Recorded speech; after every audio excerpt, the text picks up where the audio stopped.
Bismillahirrahmanirrahim.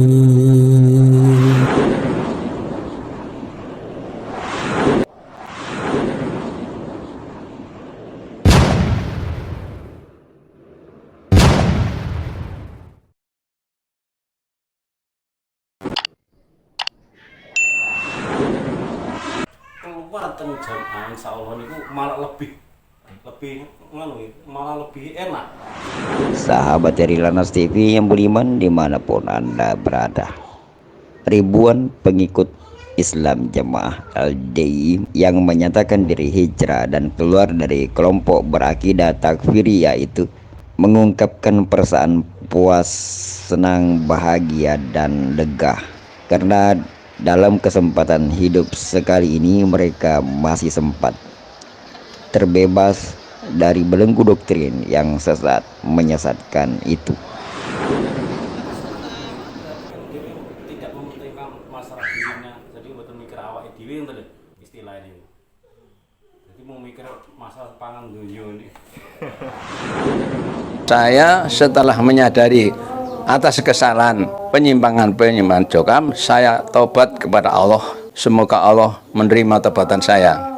Dan saya mencabuti semua ajaran-ajaran pembinaan.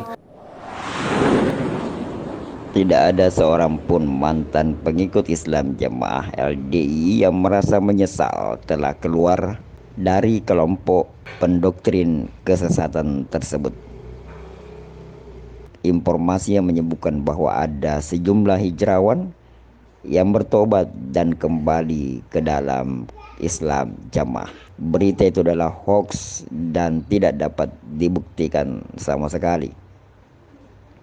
Kalaupun ada yang mencoba kembali kepada kefahaman Islam Jamaah LDI, maka kalangan pembesar Islam Jamaah LDI tidak akan serta-merta menerima mereka begitu saja.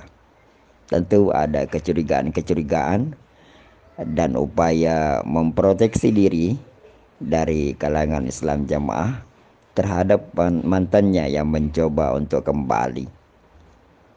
Berbagai upaya dilakukan untuk mendeteksi apakah benar mantan pengikut itu kembali dengan ikhlas atau ada keinginan terselubung seperti memata-matai, mengintai kegiatan-kegiatan rahasia yang mereka lakukan. Oleh karena itu, tidak ada alasan pembenaran bagi para mantan pengikut Islam Jamaah yang telah hijrah dari kelompok itu untuk kembali lagi masuk ke sana. Terutama ketika mereka berada di luar, mereka menemukan ajaran Islam atau ilmu keislaman yang begitu luas, yang jauh berbeda dengan apa yang mereka peroleh selama ini di dalam Islam Jamaah. Kemudian dan sampai saat ini alhamdulillah dengan kita mau tabayun, kemudian banyak wawasan dari pengajian termasuk daurah-daurah, akhirnya alhamdulillah kita bisa keseluruhan paham dan tidak doktrin sesuai yang diajarkan Islam Jamaah. Ya, alhamdulillah saya masih bisa bersyukur dengan kejadian saya dan teman-teman keluar. Banyak tokoh-tokoh yang sadar dan keluar, ribuan orang, dan keluar sadar bahwa Islam itu tidak seperti itu. Kalau takfir itu adalah akidahnya Khawarij, golongan Khawarij, aliran yang tidak benar dalam Islam. Mantan Paku Bumi, ulama besar di Pusat Keamiran Islam Jamaah LDI, yakni Ustadz Khalil Bustami, menyebutkan ada 3 poin utama penyimpangan yang terjadi di dalam kalangan Islam Jamaah LDI. Yang pertama, akidah mereka yang takfiri. Yang kedua, adanya sistem imamah atau kekhalifahan dan menjadikan sistem itu sebagai syarat sahnya keislaman. Dan yang ketiga, adanya pungutan upeti atau pemberlakuan pajak internal di dalam kalangan tersebut. Hanya tiga hal. Hanya 3 hal ini titik beratnya. Pertama, mereka mengkafirkan umat Islam di luar golongan mereka. Semua, walaupun mereka baik-baik secara lahir, ya, bertetangga, tapi dalam keyakinan mereka, semua kafir, semua Islamnya tidak sah, kecuali kalau ikut di jamaah mereka. Di jamaah mereka, itu intinya. Harus dengan apa? Baiat. Nah, ini yang mengesahkan seseorang menjadi Islam yang sebenarnya. Berucap syahadat di dalam baiat kepada imam yang akan ngurusi orang itu sampai orang itu mati, atau imamnya yang mati. Kalau imamnya yang mati diganti, kita baiat lagi. Maka kita sadarkan, kita kasih tahu umat Islam, semua saudara kita, ya, semua ikhwah kita. Itu yang pertama, takfir, punya keyakinan takfir Islam. Yang kedua adalah sistem jamaah dan imamah yang mereka pahami. Jadi mereka merasa jamaah yang benar karena punya imam. Imam ini maksudnya pemimpin yang mereka rahasiakan di dalam, yang mereka baiat. Mereka datang satu persatu kalau masuk ke Islam jamaah harus baiat. Baiat itu sebenarnya golongan lain ada, cuman ini lebih parah. Di mana letak parahnya? Karena ini menjadi standar sahnya Islam, standarisasi sahnya Islam, kemudian surga nerakanya orang di sini. Jadi kalau baiat kepada imam baru sah Islamnya. Syahadat kita itu, siapapun bersyahadat tidak sah kecuali kalau dia ucapkan di depan imam atau bersyahadat ketika baiat. Syahadat dan baiat itu sesuatu yang nggak bisa dipisahin sejak zaman Nabi masih hidup. Baiat, di dalam baiat harus ada ucapan syahadat. Nah, ini yang mengesahkan seseorang menjadi Islam yang sebenarnya. Berucap syahadat di dalam baiat kepada imam yang akan ngurusi orang itu sampai orang itu mati, atau imamnya yang mati. Ini yang menjadi masalah. Kalau hanya baiat biasa seperti golongan lain, itu mungkin ada mukhalafah saja, mukhalafah dengan silah-silah tertentu. Ada yang benar, dia berjanji taat, ya hanya sebatas pemimpin golongan, seharusnya begitu, ya seharusnya begitu. Tapi ini tidak, imamnya dianggap ini yang paling sah seluruh Indonesia. Di Indonesia ini yang jamaah ya kita ini yang sudah didirikan sejak tahun 40 41 sampai sekarang ini. Jamaah lainnya itu ya belum, mereka ya mengakui memang tidak punya imam. Muhammadiyah, Quran hadis, tapi ya tidak punya imam. Tapi ya belum jamaah, bukan jamaah. Yang dari NU juga demikian, ahli sunnah wal jamaah, tapi ya juga tidak ada imam.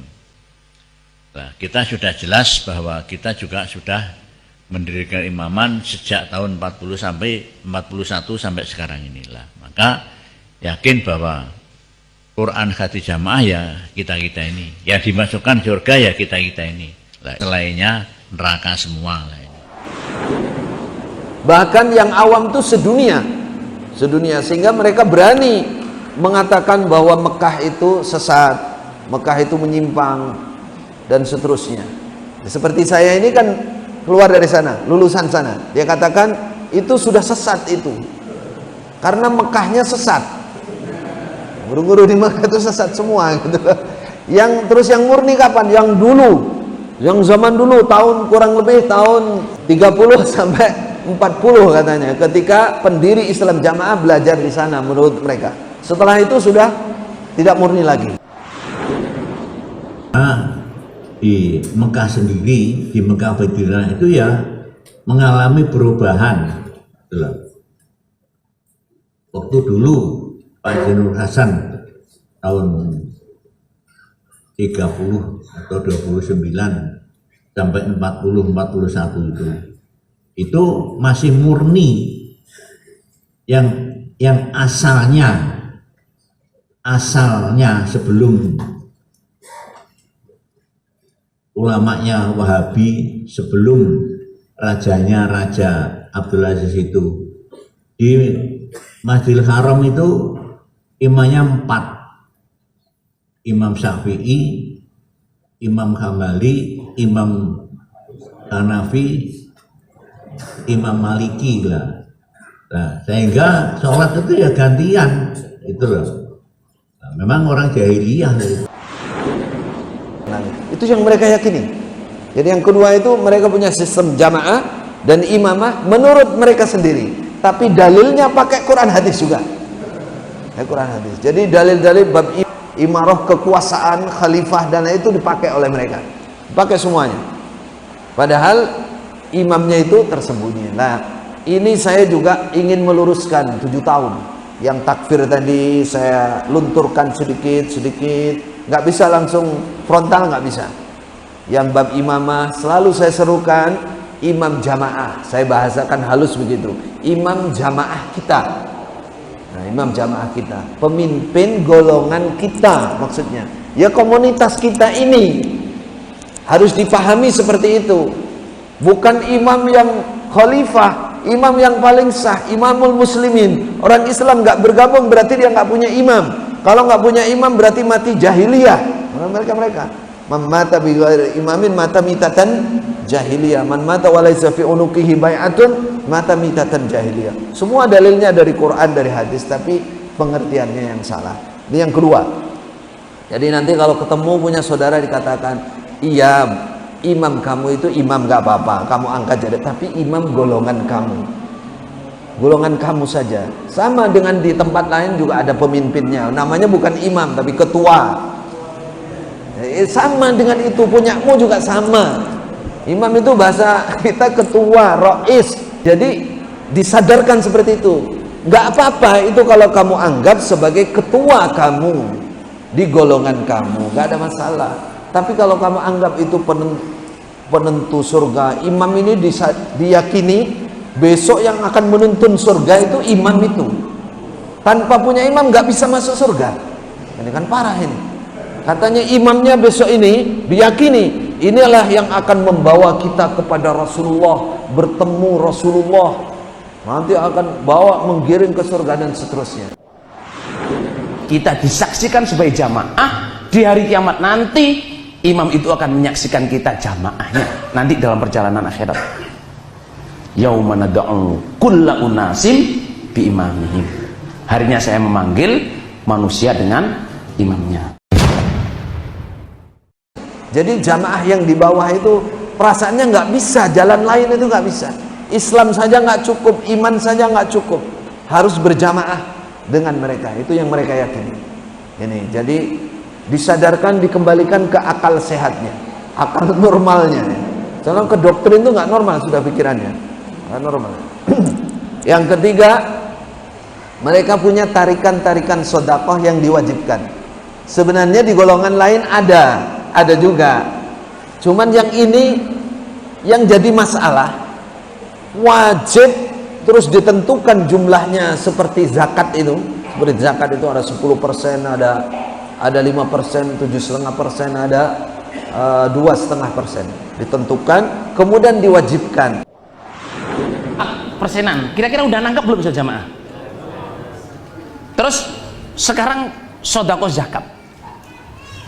Sedekah zakat ini sudah sama, nggak akan saya bahas. Zakat ini hanya dikerjakan oleh orang yang sudah nisab. Tapi kalau infak fisarroi wadorro, dulu itu Bapak Imam diprotes gini. Balik lagi ke infaknya. Bapak Imam, saya ini hasil saya dimakan sehari itu kurang. Apa saya tetap harus infak persenan? Beliau jawab gini. Sekarang kamu saya tanya ya. Saya tanya. Wong jenenge wong pinter wah lur gitu. Kamu kalau nggak infak, kamu makan cukup nggak? Ya nggak cukup, masih kurang. Kalau kamu infaki, kurang apa cukup? Ya kurang, malah kurang. Nah, tahu nggak? Sama-sama kurangnya kalau kamu infakin oleh Allah diberi barokah, diganti, ya toh, dicukupi, didoain malaikat, Allah maktimum fikon khalafan maktimum sikan talafan. Coba pilih mana? Kurang tapi barokah, didoain malaikat, diganti oleh Allah, dengan kurang didoakan rusak, nggak ada ganti, tetap kurang, nggak ada barokahnya. Coba pilih pundi para Rasulullah? Pilih infak. Yang penyimpangan paling menyimpang ini jadi standar surga neraka juga. Ini masalahnya. Ini disebut oleh mereka sambungnya ru'yah kepada imam berupa pembelaan. Bahasanya mereka begitu, berupa pembelaan. Pembelaan itu uang maksudnya. Ini sambung kepada imam. Kalau tidak ngasih berarti putus dengan imam. Kalau putus berarti tidak mendapatkan persaksian imam. Awakmu duduk jamaahku, gitulah. Nah, kalau nggak mendapat persaksian imam, berarti tidak bisa masuk surga. Karena imam yang akan membawa dia besok. Seperti itu keyakinannya. Seperti itu. Makanya itu, ya kita harusnya ketawa memang ketawa dengan lucu. Tapi itu jadi keyakinan bagi mereka. Nah, saya 7 tahun ingin meluruskan ini. Ayo kembalikan ke sunnah. Ayo beginikan seperti zaman Abu Bakar, Umar. Nggak didengar. Bahkan saya dianggap tukang ngendon-ngendoni, tukang resolusi. Maka berbahagialah mereka-mereka yang telah terbebas dari belenggu penyimpangan dan kesesatan, ajaran dan ajakan yang sesat menyesatkan itu. Islam Jamaah tidak menjadikan kita semakin paham tentang ajaran Islam, tetapi justru semakin menjauhkan kita dari prinsip-prinsip ilmu keislaman. Di dalam Islam Jamaah, kita tidak bisa membedakan antara infak, zakat, dan sedekah. Kita tidak bisa membedakan antara wajib dan sunnah, dan lebih-lebih lagi kita tidak bisa membedakan antara halal dan haram. Semuanya menjadi gelap dan samar-samar, sehingga perjalanan menuju akhirat, menuju keselamatan, tentu juga gelap dan serba samar-samar. Maka inilah yang menjadi alasan orang-orang yang berhasil terbebas dari belenggu doktrin Islam Jamaah LDI merasa bahagia, senang, dan gembira. Mereka ibaratnya ikan yang selama ini terjebak dalam kubangan air yang kotor, lalu kemudian menemukan kolam dengan air yang jernih, sehingga mereka menyadari bahwa ternyata ajaran Islam itu sangatlah luas, berbeda dengan ajaran-ajaran yang disampaikan di dalam kelompok Islam Jamaah selama ini. Agama Islam dibongsai, dibatasi lebarnya, dibatasi luasnya, dibatasi panjangnya. Semua serba dipagari, dilarang untuk mencari ilmu di luar kalangan Islam Jamaah LDI. Dari celotehan Hairil Anas TV ini, semoga sahabat-sahabat Hairil Anas TV semua semakin tercerahkan. 3 poin yang disampaikan oleh mantan ulama besar LDI itu semoga menjadikan kita semakin legowo, semakin lega, dan semakin yakin akan jalan hijrah yang kita tempuh bersama-sama, dan menjadikan kita istiqomah menitinya sampai bertemu Rasulullah di telaganya nanti. Sekian celotehan.